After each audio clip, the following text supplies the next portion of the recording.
Welcome to another bite-sized business update. Today, we're diving into the key highlights from TCS's second quarter results.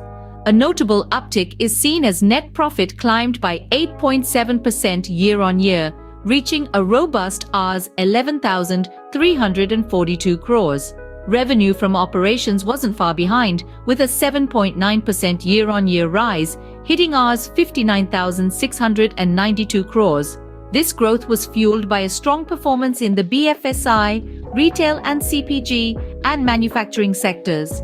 Digital transformation services saw a surge in demand, reflecting the current market trends. The operating margin stood tall at 24.3%, a year-on-year increase of 0.3 percentage points. And here's a cherry on top. The company announced a dividend of Rs 9 per share. Stay tuned for more updates like this. Until then, keep your business game strong.